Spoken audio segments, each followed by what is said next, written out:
So yan, nasa loob po tayo ng ball track. Ayan, kasalukuyan po natin yung tinataas itong pinaka-head niya. Ayan, katulad po noon, itataas din po natin siya ng ganun po kataas. Halos nasa 9 inches. Yan. Iangat po natin siya ng ganyan. Yan, naka-jack na po siya. Apat na jack po yung ginamit natin. Yan. At dito yung dalawa sa kabila. Yan, bali puputulin po natin siya dito at magtataas po tayo ng ganyan. Yan, itataas po siya natin ng ganito. Yan, puputulin po natin yung nakapaikot na yan. Yan. Kaya naglagay po tayo ng electric fan dahil sobrang init po dito sa loob ng ball track. Yan. Kaya kapag hindi po tayo naglagay ng electric fan dito ay kaya nagsasabaw po tayo ng pawis. Yan, ito po yung pinakaloob ng ball track. Kaya ginamitan po natin siya ng maliit na electric fan. So yun lang po ang kaganapan natin ngayong Martes yan na. Yan, so yan, araw po ng Martes. Nandito po tayo sa mainit ng pwesto.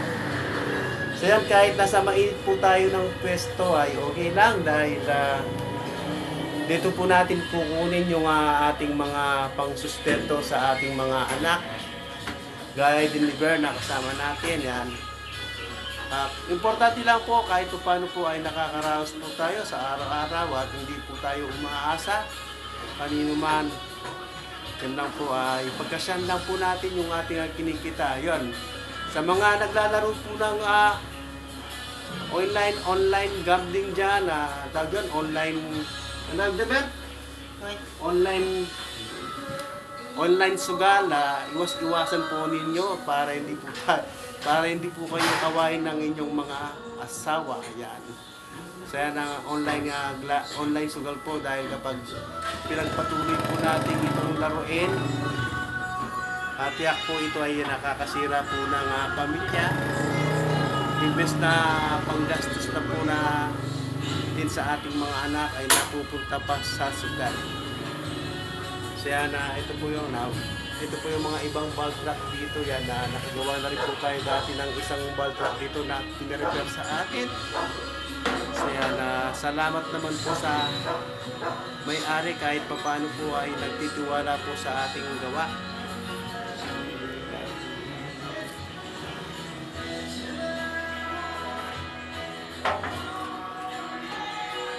So yan, ito po ang lagi nating kasama. Ito po yung ama ng ama ng anak natin na lagi po natin siyang kasama.